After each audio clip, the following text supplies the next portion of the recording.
most important factors is yoga, no doubt about that. Because of course we are good at technology, computers and all those things.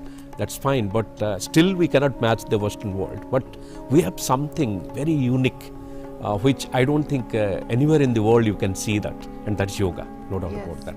And the impact of yoga on mind, because today across the world you will see people suffering from a lot of mental illnesses, and particularly this pandemic has caused a lot of issues. It has given so much of stress, so much of suffering, so much of depressions and so many other problems. And suddenly people are finding a new refuge in yoga. Absolutely. And I think it's an interesting parallel, Yogacharya, the manner in which the pandemic affected the world together. And those visuals are in fact coming in live from Australia, from Brisbane. And the celebration of International Day of Yoga continues, and we follow the rising sun in Australia now. Tension in the arms without creating tension in any other part of the body. When the arms are going out, it is always outward movement of the wrist with exhalation. When the arms are coming in, it is always inward rotation of the wrist with inhalation. Please relax.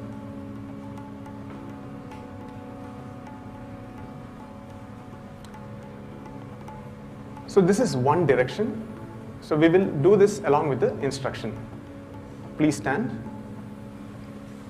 If you are wearing spectacles, please keep them aside while doing the practice. Make sure that you have sufficient space around you. If you want, you can stagger yourself. Stand with your feet comfortably apart and parallel to each other. Close your eyes. As you inhale, bring the hands in front of the shoulders.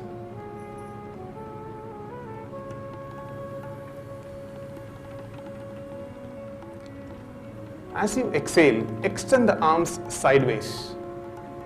The wrist should rotate with outward movement.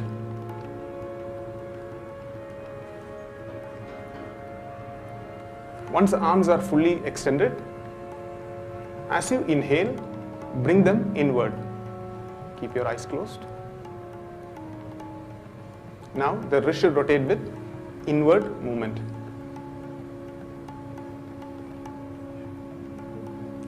This is one cycle. We will do this 2 more times.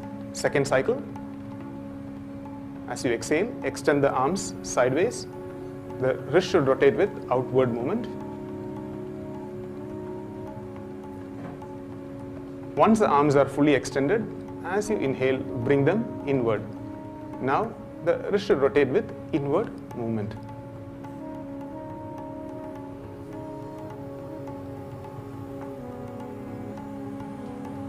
Third cycle.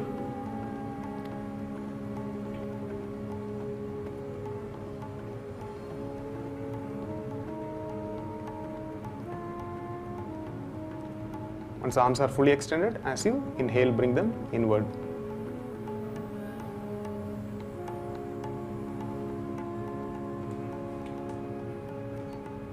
Once you are done, please relax and sit comfortably.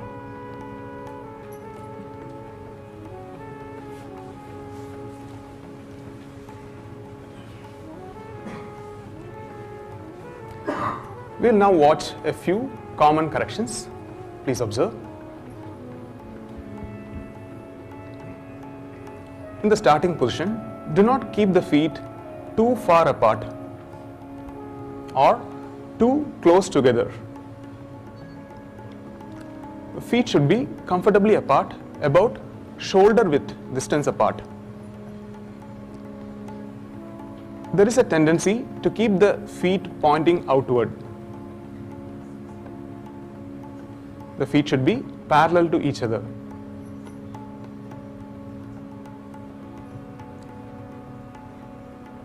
In the starting position, do not bring the hands in front of the chest. The hand should be in front of the shoulders.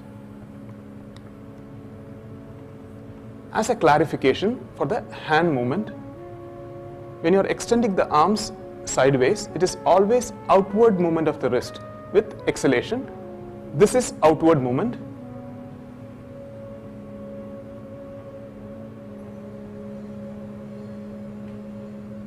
Please try it now. Please try the outward movement.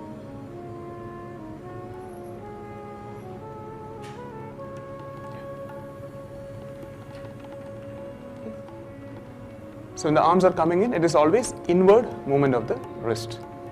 This is inward movement.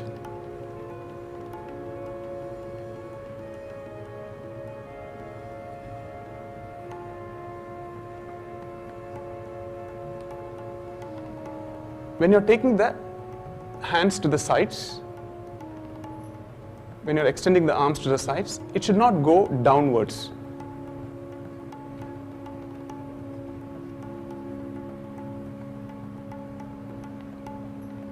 They must stay in line with the shoulders.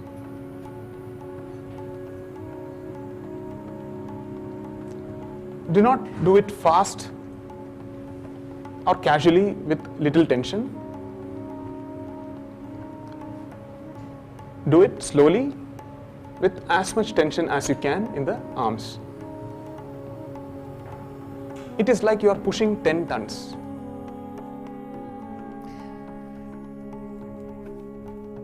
And those visuals coming in live from Australia, the Guardian Ring celebrations of International Day of Yoga taking place as we follow the rising sun.